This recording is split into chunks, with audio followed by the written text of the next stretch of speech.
Sánchez defiende a la Casa Real por marcar distancias con Juan Carlos I, no se juzgan instituciones, sino personas.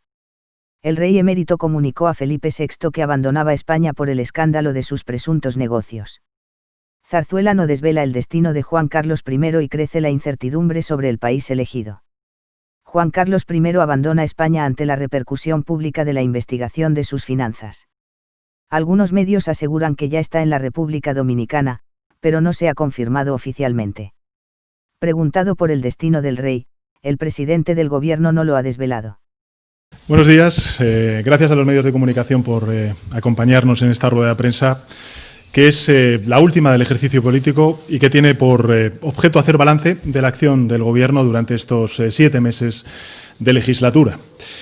Las circunstancias dramáticas que hemos vivido motivaron, como saben, numerosas comparecencias referidas a la pandemia y a todo tipo de asuntos.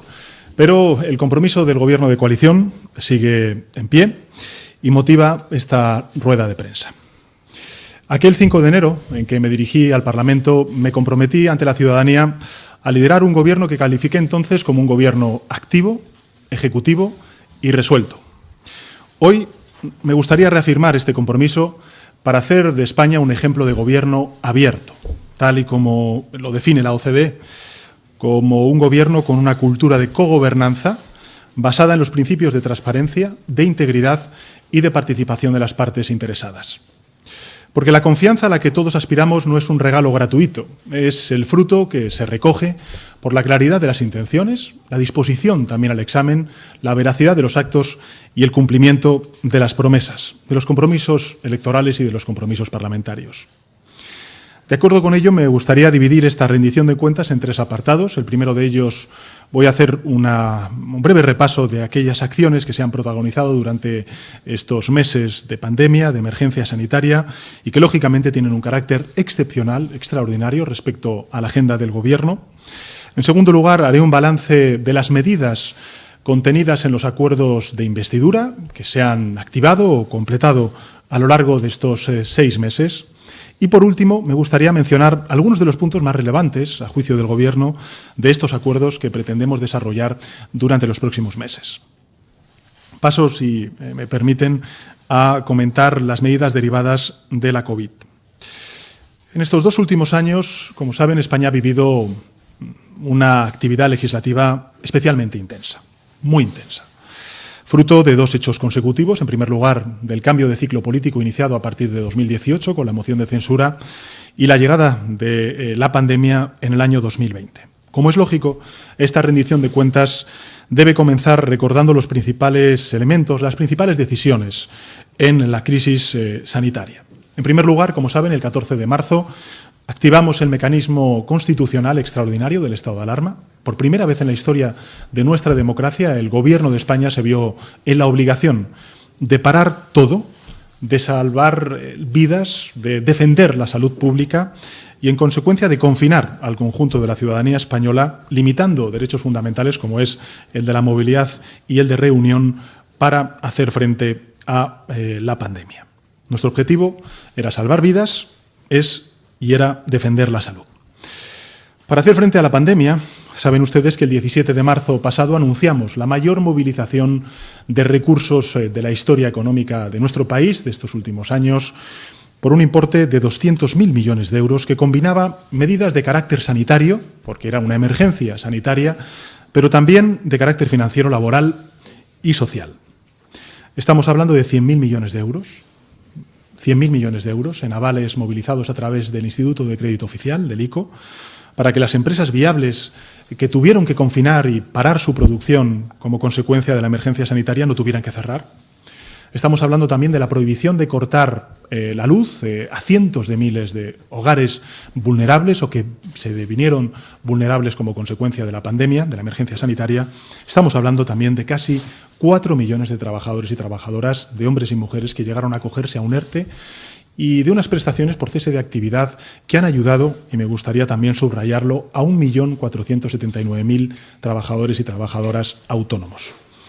Esta red de protección social tenía un objetivo que ha sido y sigue siendo amortiguar los efectos de la crisis, de la emergencia sanitaria, para no dejar a nadie atrás. Una gestión que debía ser, por otro lado, eficaz, que debía ser rápida y también profunda, como la emergencia sanitaria requería. Dichas fechas, el 14 de marzo y el 17 de marzo, están muy presentes en nuestra memoria, lógicamente, porque han sido momentos muy difíciles de sacrificio del conjunto de la ciudadanía española, a la cual quiero agradecer su profundo sentido de la solidaridad, de la disciplina, de la resistencia y de la moral de victoria. Desde entonces, la gestión específica de la pandemia nos ha exigido, y me gustaría recordarlo, impulsar 22 reales decretos leyes, 98 resoluciones, 130 órdenes ministeriales. La mayoría de ellas, evidentemente, lo saben ustedes, orientadas a la crisis sanitaria, a la gestión sanitaria. Y en ese sentido, el diálogo social, también el diálogo multilateral o también el diálogo bilateral con distintas comunidades autónomas no tiene precedentes, sobre todo en los dos primeros asuntos. Hemos convocado, como saben, 15 conferencias de presidentes. Para que se hagan una idea, durante estos más de 40 años de democracia en nuestro país, se reunieron en 6 ocasiones la conferencia de presidentes hasta que iniciamos esta presente legislatura. Desde entonces, en estos poco más de 6 meses, hemos convocado 15 conferencias de presidentes y presidentas, 14 telemáticas, una semanal y la última presencial el pasado viernes en San Millán de la Cogolla. Hemos impulsado un acuerdo con los agentes sociales para la extensión de los ERTEs de manera sucesiva. El último plazo vigente de ese acuerdo es el 31 de septiembre para promover un acuerdo por el empleo con los agentes sociales. Esa fue una firma que hicimos el Gobierno de España también con los agentes sociales en el Palacio de la Moncloa. Hemos logrado, y esto me gustaría también subrayarlo, la consecución de un acuerdo histórico que es el del Fondo de Recuperación, dotado de 140.000 millones de euros para nuestro país, que nos van a permitir afrontar, en primer lugar, la recuperación económica, social, pero también transformar nuestro país para hacerlo, esa recuperación, con mejores y mayores fortalezas que tanto necesitamos. Esta misma mañana también hemos cerrado un acuerdo con la Federación Española de Municipios y Provincias que va a permitir la movilización del superávit y del remanente de tesorería de las entidades locales e impulsar una recuperación mediante un ingreso no financiero de 5.000 millones de euros en las arcas municipales. Y en ese sentido, aprovechando también que está aquí la ministra portavoz y la ministra de Hacienda, quiero reivindicar el trabajo, el papel que ha hecho de negociación, sin duda alguna importante para lograr este acuerdo tan necesario para los municipios de nuestro país. En materia sanitaria, como saben, de las 41 reuniones de coordinación de los consejeros y consejeras de Sanidad autonómico en el marco del Consejo Interterritorial de nuestro Sistema Nacional de Salud, se han celebrado 41 reuniones, como he dicho antes, y 14 reuniones con los directores de salud pública de las distintas comunidades autónomas, y que hoy podemos exponer hechos, avances y resultados que me gustaría trasladar a la opinión pública española también para su serenidad. En primer lugar, en términos de diagnóstico, y esto es muy importante porque lo que demuestra es la capacidad de detección precoz que tienen ahora mismo las comunidades autónomas, que son las competentes en el ámbito de la sanidad y la salud pública. Como decía antes, en términos de diagnóstico, a fecha del 30 de julio, se han realizado en nuestro país 7.064.329 pruebas diagnósticas de COVID-19. De ellas, más de 4.600.000 corresponden a PCRs, que son los test, como saben ustedes, más fiables, que se añaden a las 3 oleadas del estudio pionero en el mundo de seroprevalencia que ha liderado el Instituto Carlos III, dependiente del Ministerio de Sanidad, y el Ministerio de Ciencia e Innovación, el Instituto Nacional de Estadística y también las comunidades autónomas. Hoy en día, para que se hagan una idea del enorme esfuerzo que están trasladando y haciendo las comunidades autónomas, también con el concurso del Gobierno de España, hoy en día en nuestro país se hace una media cercana a los 45.000 PCRs diarios, casi 315.000 a la semana. En términos de respuesta sanitaria, aprobamos, como saben ustedes, 16.000 millones de euros para un fondo no reembolsable a las comunidades autónomas. Recuerden, 9.000 millones de euros para gasto sanitario, 2.000 millones de euros para la vuelta al colegio de nuestros niños y niñas a partir del mes de septiembre. Esos 16.000 millones de euros han sido partícipes y beneficiarios todas las comunidades autónomas, también las ciudades autónomas de Ceuta y Melilla. Y junto a esos 16.000 millones de euros se han unido otros 14.000 millones de euros extra de liquidez autonómica para los 9 meses posteriores a la pandemia y también 3.200 millones de euros del Fondo FEDER para gasto sanitario. A estas partidas autonómicas se suman también los 1.400 millones de euros del Fondo de Contingencia que aprobó el Gobierno de España y que está en manos del Ministerio de Sanidad desde el principio de la pandemia. Es decir, el enorme esfuerzo que se ha hecho de transferencias por parte del Gobierno de España a las comunidades autónomas para atender la emergencia sanitaria no tiene precedentes. Estamos hablando de más de 30.000 millones de euros en manos de las comunidades autónomas para hacer frente a todas las consecuencias en el ámbito de sus competencias. Más allá de las cuestiones estrictamente financieras, que son lógicamente importantes, hay que resaltar la movilización, yo diría que épica, del personal sanitario, pues más de 81.900 profesionales adicionales se pusieron a disposición de las comunidades autónomas durante la pandemia. 81.900 nuevos profesionales adicionales que se han puesto a disposición de las comunidades autónomas para proteger vidas, para defender la salud de todos. Y yo quiero reconocer lógicamente el trabajo de ellos, de ellas y también de todos los profesionales sanitarios que han estado defendiéndonos durante estos largos meses, intensos meses de pandemia. En términos de prevención, además de los más de 195 millones de EPIs distribuidas por parte del Gobierno de España en las comunidades autónomas, hemos reforzado nuestra reserva estratégica, que era una de las demandas del conjunto de la población, sobre todo de los profesionales sanitarios, contando hoy en España, el Gobierno, me refiero, el Gobierno central, con más de 24 millones de unidades de material sanitario. Otra de las medidas adoptadas, como saben ustedes, fue el control del precio de las mascarillas, que en contra de algunos vaticinios erróneos no originó problemas de escasez y sí frenó la especulación que se vio al principio de la crisis. La cantidad citada se ampliará excepcionalmente tras el reciente acuerdo firmado por el Gobierno de España con las comunidades autónomas, un acuerdo marco con el Instituto Nacional de Gestión Sanitaria para adquirir una cifra exorbitante, 3.700 millones de unidades adicionales para protegernos del COVID-19 durante los próximos años. Y en términos de investigación, porque me parece importante también subrayar el papel que está jugando la ciencia en esta emergencia sanitaria, España formará parte del proceso de producción de la vacuna que prepara la farmacéutica Moderna, siendo uno de los 5 primeros países a nivel mundial en ensayos clínicos para el COVID-19. Actualmente se están realizando 102 ensayos clínicos autorizados por la Agencia Española del Medicamento y muchos de ellos han sido respaldados por el Fondo COVID-19 español, que financia más de 200 proyectos de I+D+I iniciados desde la pandemia. Y de cara a los rebrotes, que sé que es algo que lógicamente angustia al conjunto de la ciudadanía española. El pasado 16 de julio, el Ministerio de Sanidad y las comunidades autónomas acordamos el plan de respuesta temprana en un escenario de control de la pandemia por COVID-19. Un documento que dota al Sistema Nacional de Salud de una mayor capacidad para prevenir, para atajar posibles incrementos de transmisión del virus. Lo he dicho en muchas ocasiones, tenemos que mantener vigilantes a nuestro Sistema Nacional de Salud, pero también tenemos que trasladar serenidad, calma, porque efectivamente hoy estamos mucho mejor preparados como sociedad, como profesionales sanitarios en el Sistema Nacional de Salud para hacer frente a los rebrotes que estamos registrando de manera precoz en nuestro país. Este, a grandes trazos, es el balance de la lucha contra la pandemia que todavía continúa. Y me gustaría recordar que todas estas medidas excepcionales obedecen al mandato de la Organización Mundial de la Salud, que es, de alguna manera, quien está pilotando esta crisis desde el punto de vista multilateral. Un mandato que exige a los gobiernos de todo el mundo cumplir de forma equilibrada 3 criterios que han sido la guía de nuestro hacer. En primer lugar, la respuesta sanitaria eficaz, es decir, defender vidas, salvar vidas, defender la salud pública.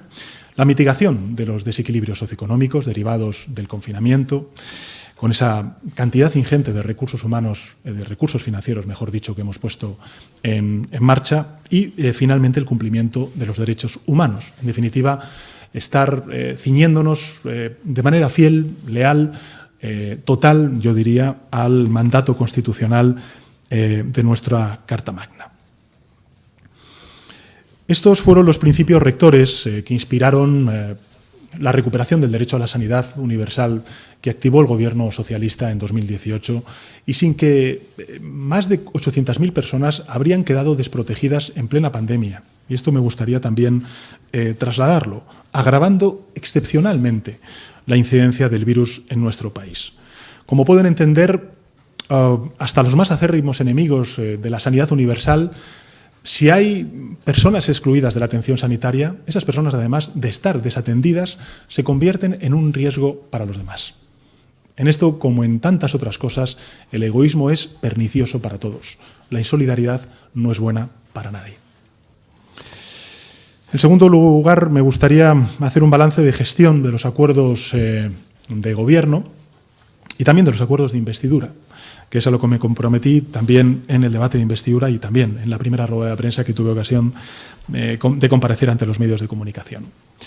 Es cierto que a menudo pues existe una gran diferencia entre decir y hacer.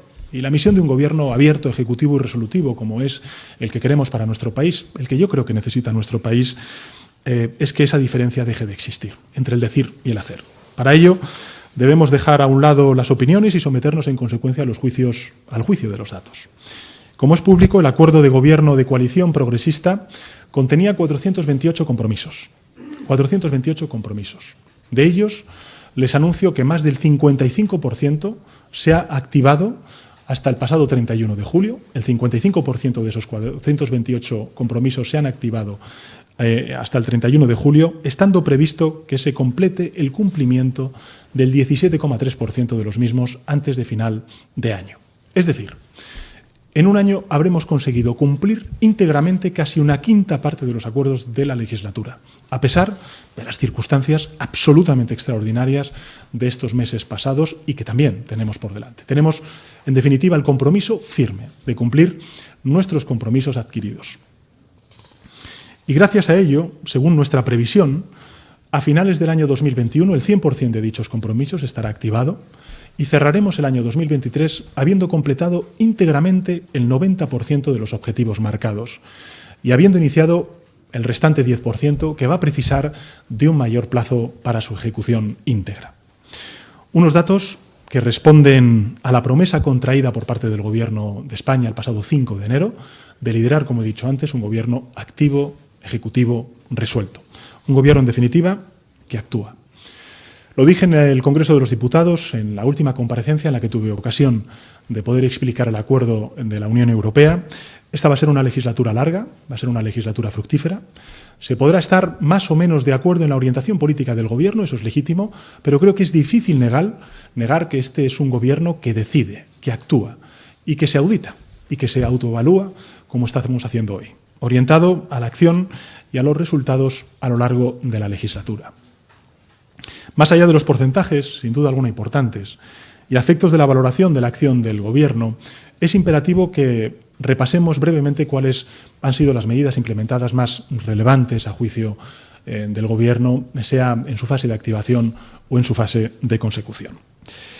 En primer lugar, en relación con la consolidación del crecimiento económico y la digitalización de la economía, porque si algo ha demostrado precisamente la pandemia es que la digitalización y sus múltiples aplicaciones en distintos terrenos son la llave del progreso económico y social y por ello es de vital importancia transformar nuestro sistema productivo y formativo adaptándolo al siglo XXI. Y en este contexto hemos aprobado las siguientes medidas. El proyecto de ley de impuesto sobre determinados servicios digitales, coordinado con nuestros socios de la Unión Europea, el proyecto de ley de impuestos sobre las transacciones financieras, la estrategia de economía circular, la estrategia España Digital 2025, una nueva agenda para acelerar la transformación digital del país de forma inclusiva, sostenible, alineada también con Europa, el plan de impulso al turismo, un sector que necesita del apoyo del Gobierno de España con la modificación del estudio de imagen, de posicionamiento de nuestro país como destino, el plan de modernización de la formación profesional, tan importante la formación profesional,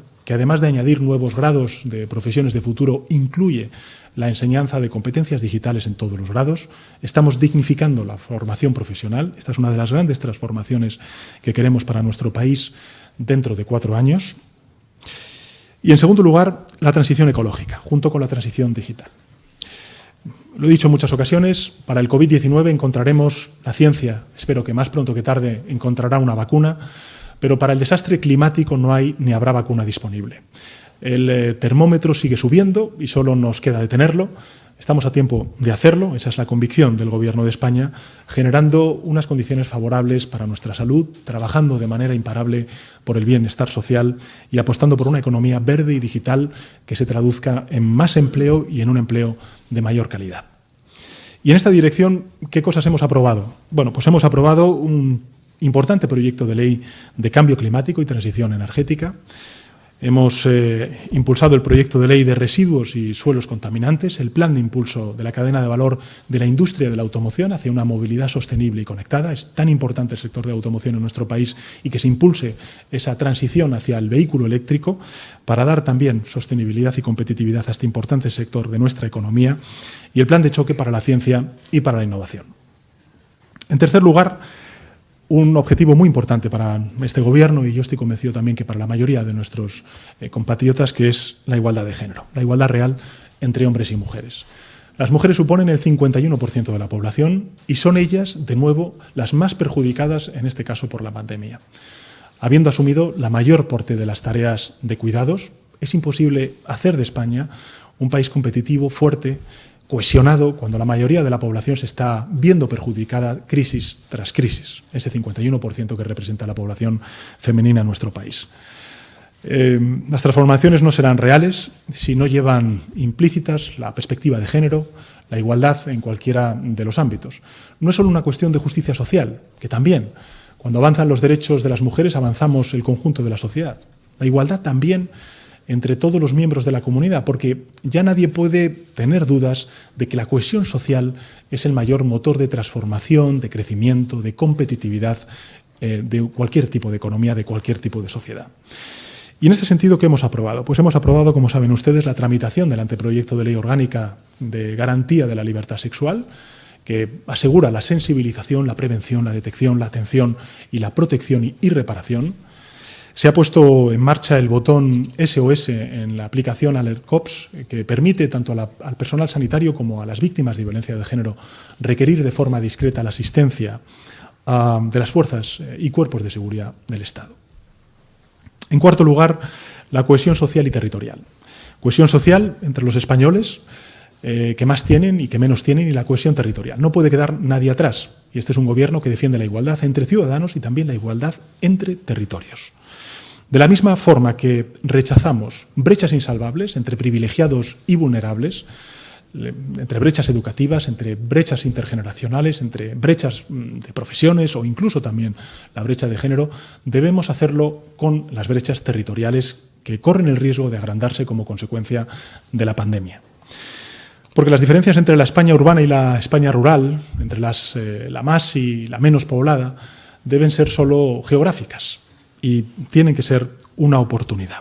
Y para este cometido, ¿qué hemos hecho? Pues hemos logrado la aprobación, como saben ustedes, del ingreso mínimo vital, que es la eliminación del copago para los perceptores del ingreso mínimo vital y beneficiarios.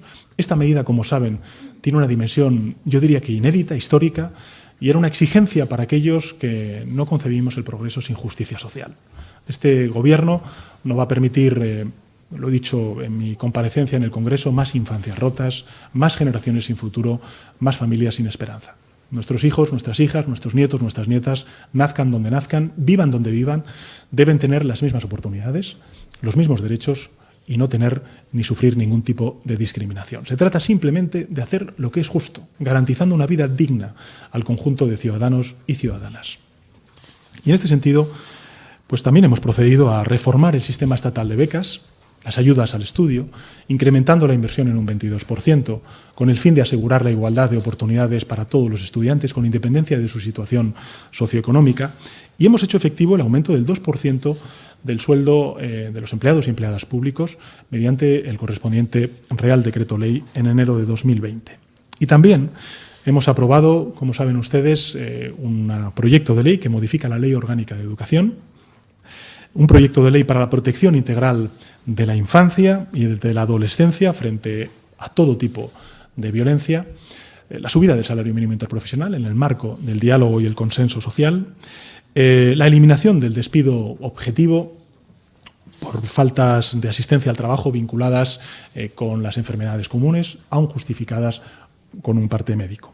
La revalorización de las pensiones, la culminación, en definitiva, del tercer tramo de equiparación salarial de las fuerzas y cuerpos de seguridad del Estado. Y, por último, hemos abierto una mesa de diálogo para lograr el reencuentro, esa agenda del reencuentro entre Cataluña y el conjunto de España, en una apuesta decidida por la convivencia, por la fraternidad, por la concordia y el acuerdo no solo entre gobiernos, sino también el reencuentro de la propia sociedad catalana. Y lo hemos hecho desde la seña de identidad de este Gobierno, que quise además subrayar en mi discurso de investidura, que es el diálogo. Esta tiene que ser, debe ser y va a ser, después de la pandemia, aún con mayor ahínco, la legislatura del diálogo. Porque si los logros existen, es gracias a la predisposición sincera al diálogo, a la solución dialogada, desde la creencia y la confianza en el poder del diálogo para avanzar y cumplir con los objetivos. Así quisimos comenzar esta década de transformaciones, y así lo estamos cumpliendo.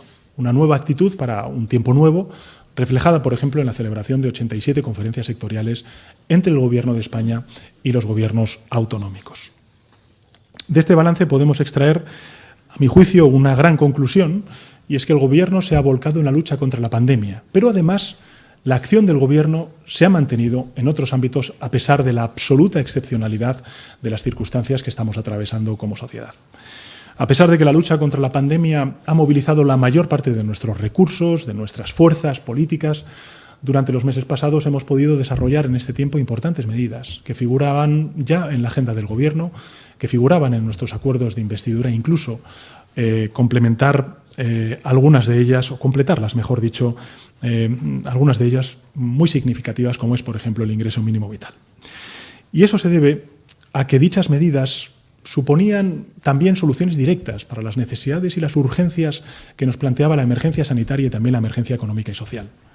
España tenía un proyecto de transformación encaminado a fortalecer nuestras capacidades, nuestras posibilidades, en un contexto global de un cambio vertiginoso, como estamos viendo, y la pandemia del COVID ha acelerado la necesidad y la urgencia de abordar esos cambios, como sociedad y como instituciones. Estábamos en el rumbo adecuado, el que se señalaba por parte de los expertos, de las instituciones internacionales, también de la Unión Europea, y la pandemia nos urge a acelerar las transformaciones propuestas. La transición digital, la transición ecológica, dar una perspectiva de igualdad de género a las políticas que pongamos en marcha y nunca dejar a nadie atrás. Ser un Gobierno que garantiza la igualdad entre españoles, vivan donde vivan, dando también una igualdad de oportunidades a los territorios. En tercer lugar, me gustaría, siquiera someramente, desarrollar algunas medidas que vamos a implementar durante los próximos meses. Porque tras la emergencia sanitaria estamos inmersos, como saben ustedes, en una emergencia económica y social derivada de la emergencia sanitaria del COVID. Siempre he sido partidario de hablar claro a los ciudadanos. Nunca les he ocultado la realidad, tanto presente como futura. Cuando estábamos en plena emergencia sanitaria hablé claro y ahora no lo haré de otra manera. Todavía quedan meses difíciles, muy difíciles, pero tengan la garantía de que los vamos a superar juntos. Para ello, debemos tener clara la perspectiva de lo que necesitaremos de nosotros mismos cada año. Tras la resistencia y la reactivación de nuestra economía, que es lo que hemos venido haciendo durante estos últimos meses, ya ha comenzado la recuperación económica. En 2021 la recuperación tomará un ritmo mayor y se acelerará en 2022. Y todo gracias, en gran medida, a ese gran acuerdo histórico que hemos logrado en Europa. Y para el año 2023 rebasaremos la situación que teníamos antes de esta crisis y encontraremos una economía, además, en mejor forma, porque daremos un salto de digitalización, de sostenibilidad, de cohesión. Seremos más competitivos, más productivos, porque nuestra fuerza vendrá de que no dejaremos a nadie por el camino. Desde esas bases, por último, quisiera adelantarles tan solo algunos de los hitos que figuran en la agenda de Gobierno que implementaremos en los próximos meses. Acciones sobre las que realizaremos las oportunas rendiciones de cuenta de manera periódica y al menos 2 veces al año, manteniendo con ello nuestro compromiso de transparencia, de rendición de cuentas como método de trabajo. En primer lugar, como no podía ser menos, seguiremos dando una atención preferencial a las medidas contempladas en el programa de Gobierno en relación con la salud, con la economía de los cuidados, actualizar la estrategia de salud mental, restablecer los tratamientos de reproducción asistida en la cartera de servicios comunes del Sistema Nacional de Salud, aprobar el Plan Nacional de Choque de Cuidados y, como primer paso, para la construcción de un sistema estatal de cuidados. En segundo lugar, reorientaremos el Plan Estatal de Vivienda 2018-2021 para impulsar el alquiler asequible, también la rehabilitación, por considerarlo un paso imprescindible para avanzar en nuestros objetivos no solamente de justicia social, no solamente de emancipación de la gente joven en nuestro país, sino también de creación de empleo. El sector de la construcción es un sector muy importante para la economía de nuestro país y también para la creación de empleo y el sostenimiento del tejido productivo. En tercer lugar, la creación de empleo de calidad, a través de la renovación de las políticas activas de empleo, la consolidación de los expedientes de regulación temporal de empleo como una alternativa al despido, que es lo que ha ocurrido en anteriores crisis, y, lógicamente, el impulso y la consolidación del diálogo social como garantía de la necesaria e imprescindible estabilidad que necesita nuestro país. En cuarto lugar, en el ámbito del empleo público, presentaremos el proyecto de ley de la función pública y de la Administración General del Estado. Desarrollaremos el Estatuto Básico del Empleado y Empleada Público. De forma más específica, elaboraremos un pacto de Estado para la modernización de la Administración de la Justicia, que es una de las reformas estructurales que necesita nuestro país y que es tan necesaria para un sector clave de nuestro país como es el sector público y, sin duda alguna, también para las empresas y ciudadanos. Y, en quinto lugar, como acciones concretas que contribuyan al crecimiento económico, y ya estaban avanzadas además en el programa de gobierno previo a la pandemia, aprobaremos el Estatuto del Consumidor Electrointensivo, tan necesario para nuestra industria. Igualmente presentaremos el tercer Plan de Acción para la Internacionalización de nuestra economía, 2021-2022. Aprobaremos la Carta de Derechos Digitales, tan importante en esta transición digital, dotarnos de derechos ante grandes corporaciones que trabajan con los datos, con la intimidad, lógicamente, de todos y cada uno de los ciudadanos. Esto me parece que es un hito fundamental, una Carta de Derechos Digitales, el Plan Estatal de I+D+I, así como la Estrategia Española de Ciencia, Tecnología e Innovación 2021-2027. Si algo se ha demostrado es que la ciencia, que seguro, estoy convencido, nos dará una alegría pronto en forma de vacuna, es un pilar fundamental, ya no voy a decir para el progreso, para la cohesión, sino también hasta incluso para la propia seguridad de las sociedades, como es el caso de la pandemia que estamos atravesando. Y también vamos a fomentar una política de infraestructuras mayor, aumentando la inversión en trenes de cercanía, de corredores tan importantes como es el corredor mediterráneo y el corredor atlántico. En sexto lugar, saben ustedes que este es un gobierno comprometido con la igualdad entre españoles, también con la cohesión territorial, y por eso uno de los principales objetivos que tenemos es seguir impulsando todas aquellas medidas tendentes a abordar el reto demográfico pendiente de nuestro país. Una medida de gran alcance económico, social, con la que llevamos tiempo comprometidos y que ahora adquiere especial relevancia en el contexto de apuesta por una recuperación, como he dicho antes, inclusiva, digital, sostenible. En séptimo lugar, en el terreno de la igualdad, elaboraremos un plan estratégico de igualdad de oportunidades 2020-2022 que trace las líneas maestras de la acción en materia de igualdad en la administración pública, y también vamos a presentar el borrador de ley integral para la igualdad de trato y la no discriminación.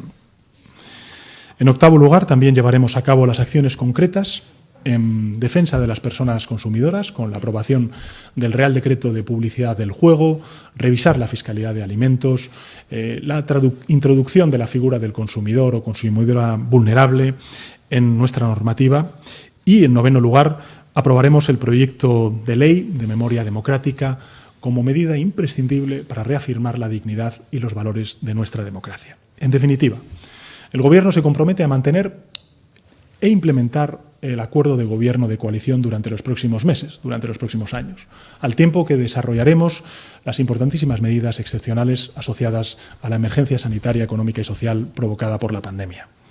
Pero nada de esto será posible si no nos dotamos de un marco presupuestario imprescindible para sustentar este esfuerzo. Afrontamos una situación de máxima exigencia, inédita en los últimos 70 años de nuestro país, estos últimos 100 años de la historia de la humanidad, con una pandemia que está afectando al conjunto de países. Por eso afrontamos, como decía antes, esta situación con la máxima exigencia, y debemos hacerlo con resolución y con sentido de Estado, que es lo que me gustaría también pedir a las fuerzas políticas. Es tarea del Gobierno elaborar unos nuevos presupuestos generales del Estado y es responsabilidad de todas las fuerzas políticas arrimar el hombro, hacer las aportaciones necesarias para alcanzar su aprobación. No hay ganancia posible en el fracaso y esto es algo que debe quedar muy claro. La recuperación precisa, además del acuerdo europeo, de un nuevo acuerdo presupuestario. Y por eso llamo a todas las fuerzas políticas a arrimar el hombro y a que en este próximo semestre podamos aprobar unos nuevos presupuestos que sean los presupuestos de la recuperación y la cohesión social. Quisiera, finalmente, terminar este balance con una observación que me parece relevante. Hemos hablado de compromisos activados, de acciones complementadas en tan solo 6 meses, de los hitos señalados que den continuidad a la agenda de gobierno en los próximos meses, como acabo de referir. Esta legislatura se inició bajo la invocación de 4 grandes transformaciones que guían toda la acción del gobierno: la transición digital, la transición ecológica, la cohesión social y territorial y la plena igualdad de derechos entre hombres y mujeres.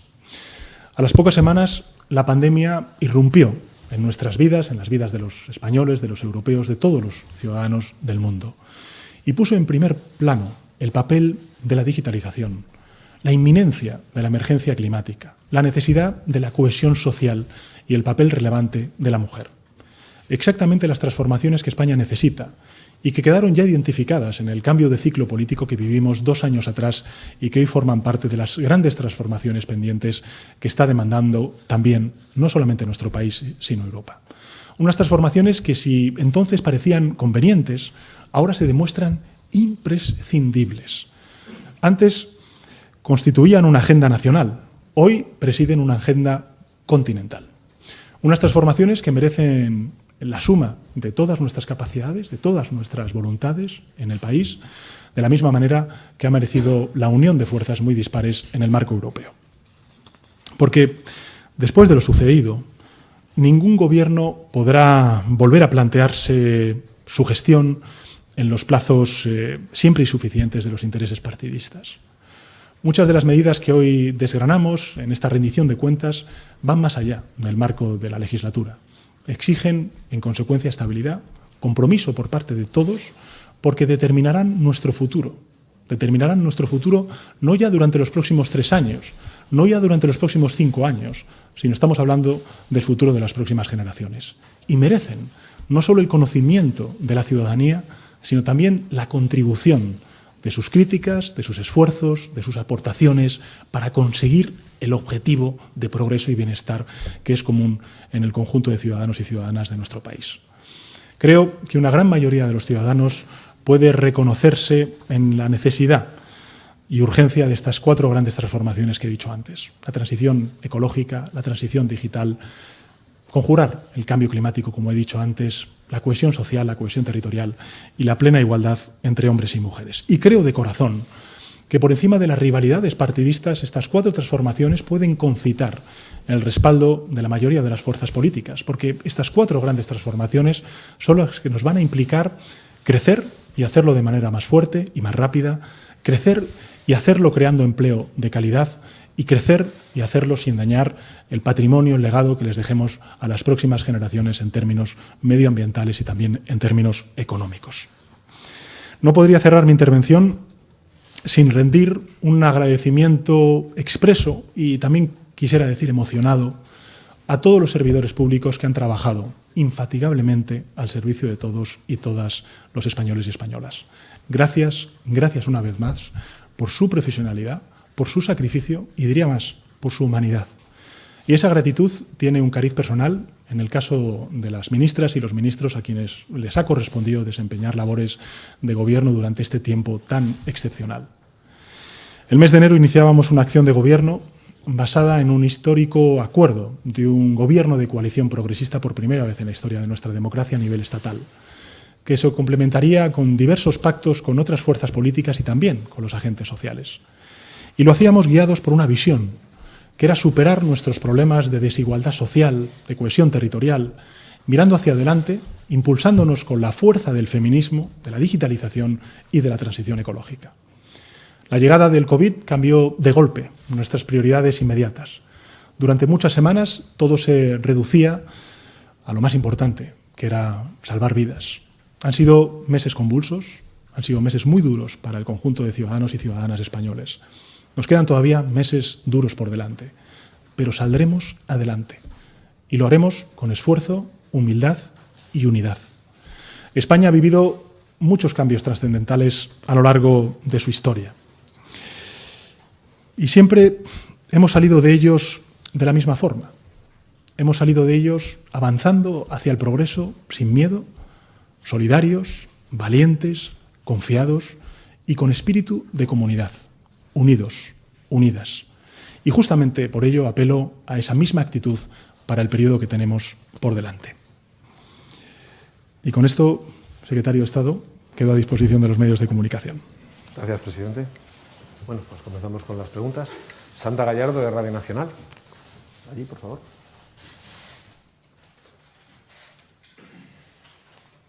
Ahora mismo te pasa luego un micrófono, no te preocupes, estaba dando la vuelta por ahí.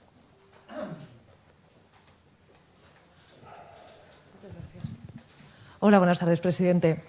Quería preguntarle por la noticia que conocimos ayer, la salida de España del rey emérito don Juan Carlos. Querría que nos explicara, por favor, cómo se gestó, qué papel jugó el Gobierno, usted, y si se implicó algún miembro más del Gobierno en esa decisión, y si considera que es la mejor solución a la situación de don Juan Carlos, dado que hay una investigación en curso, su salida de España. Y ya si nos podría confirmar que está efectivamente en Portugal. Gracias. Bueno, vamos a ver. En relación con esta cuestión, que además no es la primera vez que yo he tenido ocasión de poder dirigirme a la opinión pública, desde esta misma sala de prensa también hice referencia a esta cuestión. Quisiera decir 5 cosas, a mi juicio, relevantes, importantes. En primer lugar, el Gobierno y yo como presidente manifiesta su absoluto respeto a las decisiones que ha tomado la Casa Real. Y manifestamos ese absoluto respeto por cuanto hay detrás de la decisión que ha tomado la Casa Real, que es la de distanciarse de supuestas conductas cuestionables y reprobables por parte de un miembro de la Casa Real. Por tanto, primera consideración, absoluto respeto por cuanto representa lo que representa la decisión que toma la Casa Real de distanciamiento ante supuestos casos que hoy efectivamente pueden ser objeto de investigación judicial. En segundo lugar, me gustaría recordar algo que parece obvio. En este país ha habido casos supuestamente de corrupción vinculados a partidos políticos, a agentes sociales, y no se han cuestionado ni el sistema de partidos políticos, ni tampoco a los agentes sociales. ¿Qué quiero decir con esto? Lo que se juzga no son instituciones, se juzga a personas. Y en este caso, don Juan Carlos ha dicho claramente que está a disposición de la justicia, si es que fuera necesario, como cualquier otro español. Por tanto, no se juzgan instituciones, se juzgan personas. En tercer lugar, la respuesta, a mi juicio, es la que corresponde a una democracia vigorosa. Lo he dicho en otras muchas ocasiones. Los medios de comunicación han hecho su papel, no han mirado hacia otro lado, han denunciado estas supuestas prácticas irregulares, las han puesto en conocimiento de la opinión pública española, los jueces y los fiscales están actuando y, en tercer lugar, la Casa Real ha marcado distancias, como he dicho antes, frente a estas supuestas, subrayo, supuestas conductas que pudieran ser irregulares. Cuarto, España necesita, siempre lo ha necesitado, pero en un momento como el actual, que tenemos una pandemia como no ha sufrido la humanidad en estos últimos 100 años, España necesita de estabilidad y de instituciones robustas. Y las instituciones robustas tienen que abonarse con ejemplaridad, con transparencia y con regeneración. Y en este sentido, creo que la línea marcada por la Casa Real y que hemos conocido durante estas últimas horas es, a mi juicio, la adecuada. Y por último, lo he dicho públicamente, pero quiero volver a subrayarlo hoy. El Gobierno que yo presido, considera plenamente vigente el pacto constitucional. Plenamente vigente el pacto constitucional. Y respecto a la última pregunta, no tengo la información. Patricia Arce, de Fe.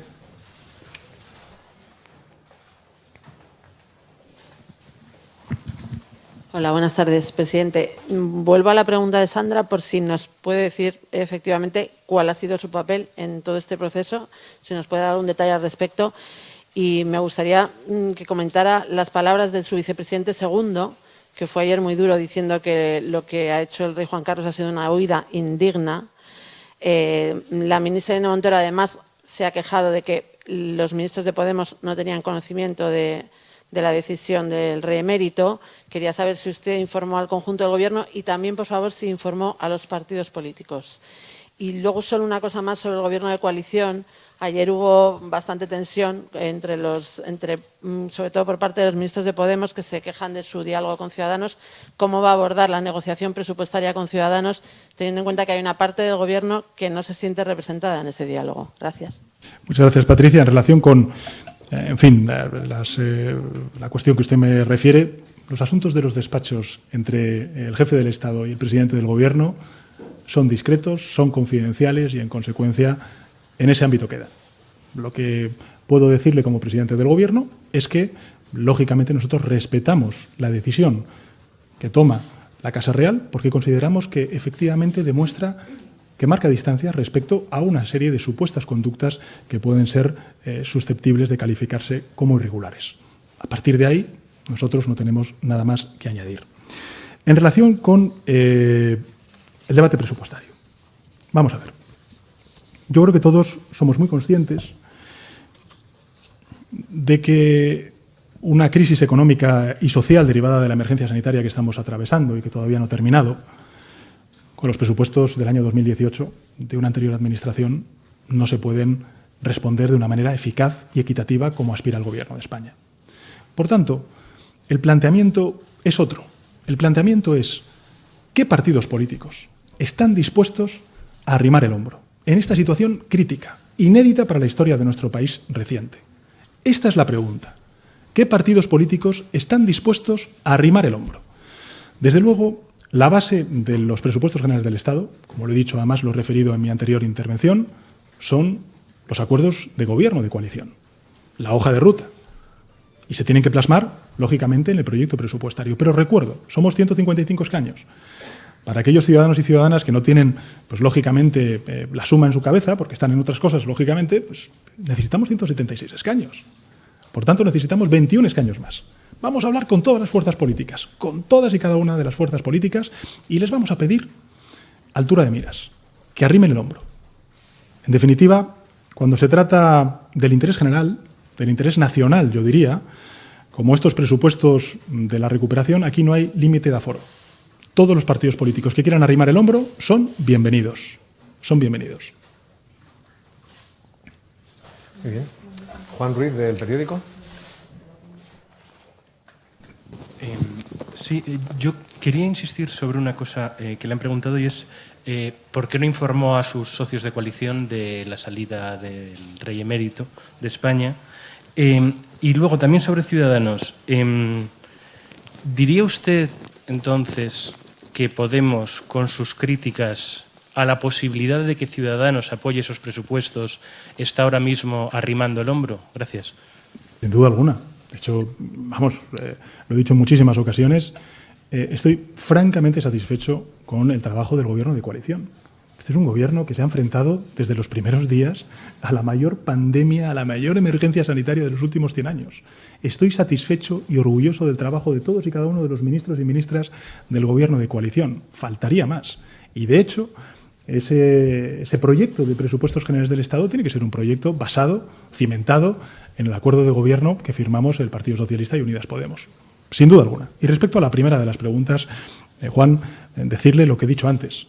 Son conversaciones discretas las que tengo con el jefe del Estado. En ese ámbito es donde quedan y, lógicamente, sí que le digo que como presidente del Gobierno yo lo que tengo que hacer, y hago, porque además creo en ello, es respetar la decisión que ha tomado la Casa Real. por todo el mensaje que representa, de marcar distancias y de caminar hacia unos parámetros de ejemplaridad y de transparencia que creo que pueden encontrar el aplauso y el reconocimiento de una amplia mayoría de ciudadanos y ciudadanas en nuestro país, con independencia de voten lo que voten cuando haya elecciones. Y le diré más, y lo vuelvo a repetir, este Gobierno y yo como presidente consideramos plenamente vigente el pacto constitucional. Cristina Dalao, del Independiente. Hola, buenas tardes, señor Sánchez. En todo caso, a mí me gustaría saber cómo es posible que convivan en el seno de Gobierno un sector que defiende la necesidad de salir en defensa de las instituciones con otro sector que lo que dice, en función también de la pregunta que ha hecho Patricia, que lo que hemos asistido ha sido a una salida indigna de un exjefe del Estado y aboga además por abrir el debate de la República. No sé cómo es posible la convivencia en el seno del mismo Gobierno de posiciones tan distintas sobre algo tan fundamental como es el modelo de Estado.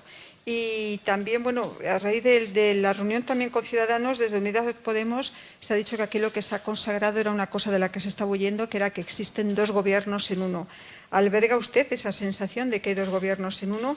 Y ya sobre el rey, muy rápido. ¿Se ha planteado en algún momento la posibilidad de quitar el título de rey emérito? Ese podría ser un siguiente paso. Y aunque no nos puede dar la información de dónde se ha ido a vivir, que yo creo que sería algo que tendrían derecho a conocer los ciudadanos, ¿cuáles van a ser las vías de financiación a partir de ahora del rey emérito? ¿No tiene asignación y vive fuera de la zarzuela? Gracias. Muchas gracias, Cristina. Muchas preguntas. Algunas que puedo lógicamente responder porque tengo el conocimiento y otras no porque no tengo el conocimiento. Pero sí le diré en relación con la convivencia. Bueno, estos son los gobiernos de coalición. Los gobiernos de coalición, si tienen una hoja de ruta y hay un compromiso claro, es el que se inscribe, se firma, se rubrica en el acuerdo de gobierno. Esa es nuestra hoja de ruta. Y evidentemente en otras cuestiones pues tenemos diferencias porque somos dos partidos distintos, porque tenemos dos culturas políticas distintas y el Partido Socialista, además, es el único partido que queda vivo de aquel pacto constitucional del 78. Nosotros sí somos los arquitectos de la Constitución. Por eso reivindico el papel y la vigencia del pacto constitucional. Y ese pacto constitucional, claramente, uno de su clave de bóveda representaba la monarquía parlamentaria y, por tanto, nosotros lo que defendemos y reivindicamos es ese pacto constitucional. Por tanto, la convivencia es la del acuerdo de gobierno, que es público, que lo conocen todos los españoles y españolas, y a partir de ahí, pues lógicamente, en otras cuestiones somos dos partidos políticos distintos que tenemos una opinión diferente e incluso también una forma de afrontar cada uno de estos retos o cada una de estas problemáticas de manera diferente. En relación con los presupuestos generales del Estado, decirle lo siguiente. Vamos a ver. Aquí hay una disyuntiva. Hay una disyuntiva. O abordamos la recuperación económica con los presupuestos del año 2018, o abordamos la recuperación económica y las transformaciones que necesita nuestro país con los fondos que nos vienen de Europa, con unos nuevos presupuestos generales del Estado. Si fue imperativo en la emergencia sanitaria aprobar el estado de alarma, es imperativo en la emergencia económica y social derivada de esta emergencia sanitaria tener unos nuevos presupuestos. Y, por tanto, la pregunta que hay que hacerse a todas las formaciones políticas es ¿de qué lado quieren estar? Si quieren o no arrimar el hombro. Y en ese sentido, yo reivindico la vigencia, como he hecho antes, del acuerdo de gobierno y, lógicamente, como necesitamos ampliar ese espacio, hablaremos con todas las fuerzas políticas y serán ellas las que nos digan si quieren o no arrimar el hombro. Si quieren, en este momento crítico de la historia de nuestro país, ayudar no al Gobierno de España, sino al conjunto de españoles y españolas. Dije en mi investidura, lo he dicho en todos y cada uno de los momentos en los que he tenido ocasión de comparecer, que esta iba a ser la legislatura del diálogo. Lo ha sido en el ámbito social, con los acuerdos con los sindicatos y los empresarios, lo ha sido a nivel institucional, con 15 conferencias de presidentes y con el acuerdo que hoy hemos firmado con la Federación Española de Municipios y Provincias, lo ha sido a nivel europeo con el acuerdo inédito histórico de movilizar 140.000 millones de euros solo para España durante los próximos 6 años, para las grandes transformaciones que tenemos por delante, y por tanto tiene que serlo también en el Parlamento. Si en Europa Nos hemos puesto de acuerdo con gobiernos con orientaciones políticas absolutamente dispares, enfrentadas, diría yo. Y hemos encontrado un punto de equilibrio en beneficio del conjunto de la Unión Europea. ¿Cómo no vamos a hacer eso también en España? Yo, desde luego, no tiro la toalla. Ya se lo digo, no tiro la toalla. Vamos a hablar con todas las fuerzas políticas porque creo que el reto merece la pena. Estamos ante una crisis sanitaria, económica y social gravísima. Nos quedan por delante meses muy duros y creo que los españoles que nos están viendo lo que quieren es ver a sus instituciones y a sus partidos políticos unidos. Si hay un momento que exige y que justifica precisamente esta actitud, es este momento, en esta precisa hora que estamos viviendo en nuestro país.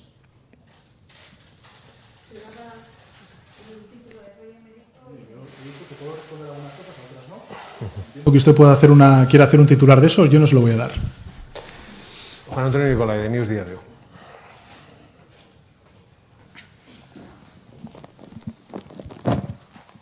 Sí, presidente, yo también quería dejar constancia de mi pregunta, si tiene idea de dónde está el rey emérito y cuál será su lugar final de residencia, por aquello de la transparencia. Y también quería saber si la salida ha sido acordada con Moncloa y contempla un compromiso del rey emérito para saldar cuentas con Hacienda, que este es un asunto que quizá sí pueda conocer. Y después de 2 desencuentros consecutivos con Podemos, por aquello de la reunión con Ciudadanos y con esto del rey, no sé si se ha deteriorado o no, ya parece que ha dicho que no la coalición.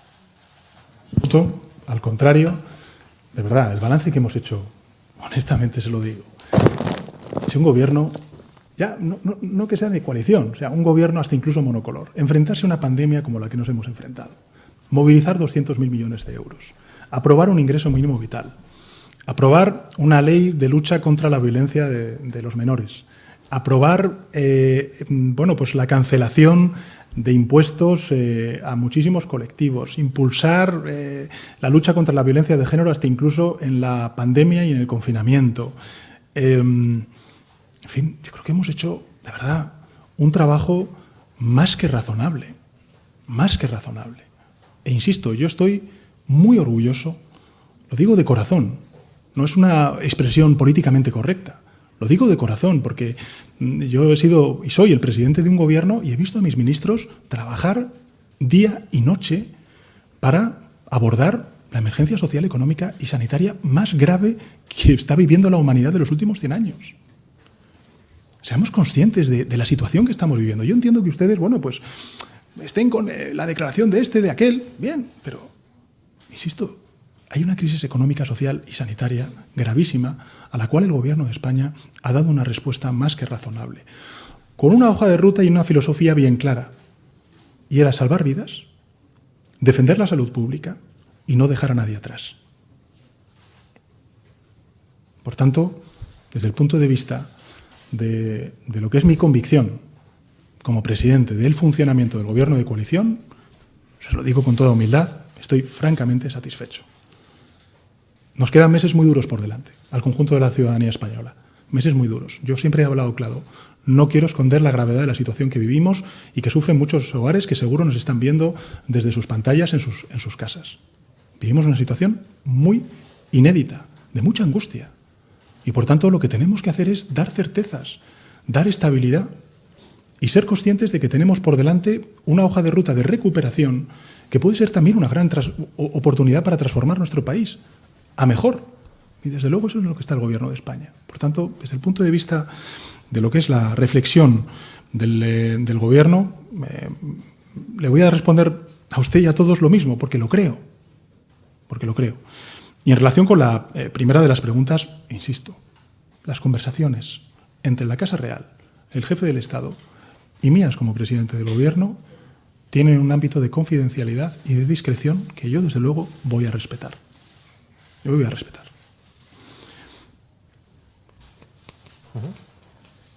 No conozco a alguno de vosotros. Si te puedes identificar, pues no. O no os pongo ahora mismo el nombre. Sí, soy Íñigo Gauri del diario.es. Me gustaría insistir un poco en la pregunta de la compañera Cristina de la Hoz.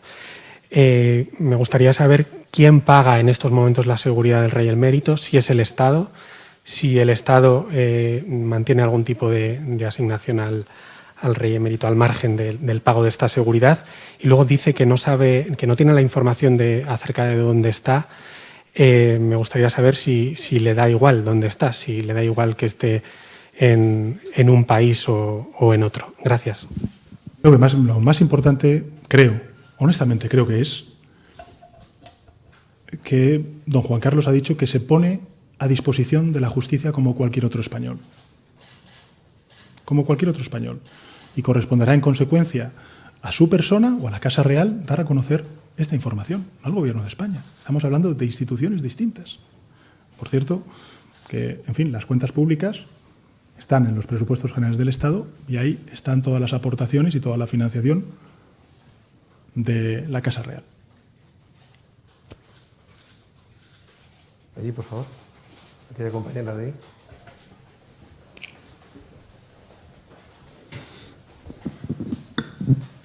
Sí, buenas tardes. Tenía varias preguntas. En primer lugar, quería preguntarle, ¿es consciente de que algunos de los compromisos políticos con Unidas Podemos no van en línea con las recomendaciones de Bruselas? Hablo, por ejemplo, de la reforma laboral. Si eso puede afectar a su encaje y si podrían quedarse fuera de la legislatura. En segundo lugar, quería preguntarle, en otras ocasiones ha hablado de subidas fiscales, ahora no ha mencionado, quería saber en qué momento de la legislatura anunciarían esas subidas. Y por último, quería preguntarle sobre el MEDE, si el Gobierno baraja solicitar el MEDE y qué tiene que ocurrir para que decida solicitarlo. Muchas gracias. Muchas gracias. Sí, pero... ¿Perdone? Expansión. Es que Inma no... Benedito, de Expansión, perdón. Inma, Gracias. disculpe. Bien, respecto a la primera de las preguntas, en fin, si uno lee las recomendaciones que hace la Unión Europea, por ejemplo, en el semestre europeo del año 2019 y el año 2020, que son los que están referidos, está hablando de cosas de las que yo estoy hablando. Transición digital, transición ecológica, incluso una transformación estructural es el ingreso mínimo vital. Es una transformación estructural porque una de las recomendaciones que siempre nos había hecho Europa era que teníamos que hacer mucho más eficaz nuestro sistema último de garantía de rentas a las personas excluidas. Estaba en manos de las comunidades autónomas, era una de las quejas que sistemáticamente ponía negro sobre blanco la Unión Europea en sus recomendaciones a la Unión, a España en este caso, y lo hemos hecho realidad. Por tanto, yo niego la mayor. O sea, creo, honestamente, que los compromisos y los objetivos marcados por el Gobierno de España son los mismos que los objetivos marcados por la Unión Europea. En relación con la reforma laboral, lo he dicho antes, diálogo social, diálogo social, diálogo social. Esta es la legislatura del diálogo, después de la pandemia aún más, como consecuencia de la emergencia económica y social, y creo que estamos haciendo grandes avances. Hay que recordar que el salario mínimo interprofesional se hizo con diálogo social. Hay que recordar que todas las extensiones de expedientes de regulación temporal de empleo se han hecho con diálogo social. Hay que recordar que las prestaciones por cese de actividad de los trabajadores autónomos, que ha cubierto en el momento más crítico de la emergencia sanitaria a casi 1,5 millones de trabajadores autónomos, es decir, la mitad de los trabajadores autónomos que cotizan en el RETA de la Seguridad Social, han estado cubiertos por una prestación inédita en la historia de nuestro país. Y todo ha sido con diálogo y con consenso social. Por tanto, nosotros vamos a seguir esa línea. Sobre la subida fiscal, yo creo que la vicepresidenta del Gobierno hace muy pocos días, en una entrevista que hizo en el periódico de La Vanguardia, lo dejó claro. Todos los objetivos ahora están fijados en la recuperación económica. Todos. O sea, todos los objetivos de política económica están vinculados con la recuperación económica y con la creación de empleo. Cuando lleguemos a ese momento en el que hayamos consolidado la recuperación económica, tengamos unos niveles de crecimiento económico como los que teníamos antes de la pandemia, pues evidentemente tendremos ya las garantías, el contexto económico para abordar una necesaria reforma estructural.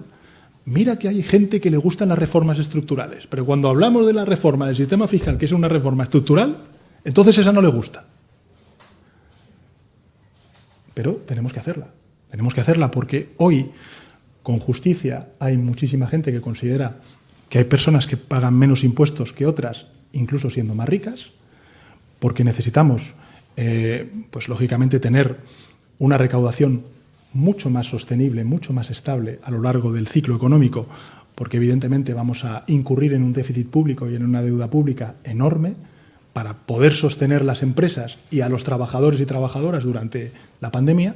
Y, por tanto, cuando se consolide la recuperación económica, cuando tengamos, lógicamente, unos niveles de PIB semejantes a los que teníamos antes de la pandemia, pues tendremos que hacer esa reforma estructural. Tanto que les gusta a algunos lo de la reforma estructural, pues esta también es una reforma estructural. En la agenda conservadora nunca se habla de esta reforma estructural, pero esta es importante, porque de esta crisis no podemos salir con un estado del bienestar más endeble. Tenemos que salir con una sanidad más fuerte. Y en relación con el MEDE, que yo no sé muy bien cuál es la cuestión. O sea, nosotros hemos apoyado la creación del MEDE. España se va a acoger al Fondo de Reaseguro del Desempleo que nosotros hemos propuesto y que se aprobó en el Eurogrupo. Por tanto, y ahora tenemos el Fondo de Recuperación. Yo entiendo que hay gente que cree que con esto pues ya pueden entrar en el tema de si a España se le ha rescatado o no. Pues sí, pero eso es un juego, de verdad, que a mí me importa más bien poco. Más bien poco. Nosotros vamos a acogernos al Fondo de Reaseguro del Desempleo porque queremos proteger a los trabajadores que están en los expedientes de regulación temporal de empleo. La oposición dirá que eso es un rescate. Yo lo digo, efectivamente, es un rescate a los trabajadores y trabajadoras que necesitan del apoyo de lo público. Y se lo vamos a dar. Con nuestros recursos propios, como hemos hecho hasta ahora, invirtiendo más de 4.000 millones de euros al mes en proteger el puesto de trabajo de millones y millones de trabajadores en nuestro país. Y ahora sí, vamos a hacer frente a ese coste con la solidaridad europea. Por supuesto que lo vamos a hacer. Y, por cierto, esto del MEDE que usted comenta es para gastos sanitarios. Nosotros, en principio, con el endeudamiento que estamos teniendo y los volúmenes de recursos que estamos volcando, yo creo que no hay necesidad. Noelia, ¿no? Noelia Ontoria de Onda Madrid. ¿Está allí? Gracias. Buenas tardes, presidente. Voy a insistir en algunas preguntas que le han hecho mis compañeros. Al margen de la discreción que tienen que mantener las conversaciones que usted tiene con el rey Felipe VI, ¿ha sido usted desleal no comunicando a los miembros de su gobierno de Unidas Podemos esta decisión? ¿Lo hace porque no confía en ellos? Y el Gobierno sabe cómo se va a mantener Juan Carlos I en el extranjero, teniendo en cuenta que se le quitó su asignación como rey emérito. Muchas gracias. Insisto, usted me puede preguntar, yo le voy a responder lo que le he dicho antes. Los despachos son reservados, hay una confidencialidad entre, lógicamente, la Casa Real y mi persona como presidente que yo preservo. Y, por tanto, lo único que me corresponde a mí como presidente del Gobierno, que es mi obligación, es respetar la toma de decisiones que haga la Casa Real, en este caso el jefe del Estado, y también en el momento en el que la Casa Real decida hacer públicas algunas de estas cuestiones que ustedes están refiriendo.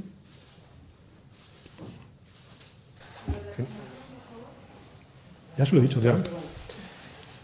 Ot Serra de Ara. Buenas tardes, presidente.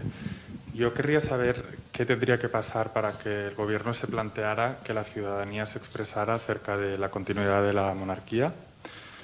Y cambiando de tercio, ayer los comunes presentaron una propuesta de reforma del delito de sedición que básicamente habla de violencia con armas. Yo querría saber qué se plantea el PSOE con esto y si le gusta la propuesta de Unidas Podemos. No la he leído, no he tenido tiempo. Honestamente no la he leído, no he tenido tiempo, no tengo criterio. Lo que todo el mundo sabe es que el Gobierno de España tiene en su hoja de ruta una modificación del Código Penal en la cual también se incluyen algunas de estas cuestiones que usted ha comentado. Y en relación con la primera de las preguntas, insisto, el Gobierno que yo presido defiende el pacto constitucional. El pacto constitucional es la monarquía parlamentaria. Evidentemente, nosotros defendemos instituciones robustas, estabilidad institucional. Y eso exige de transparencia y de ejemplaridad. Y creo que el paso dado ayer por la Casa Real es un paso de distancia, de marcar distancias respecto a unas supuestas prácticas que ya veremos en qué acaban, pero que pueden ser susceptibles de un reproche judicial. Gracias. Muchas gracias.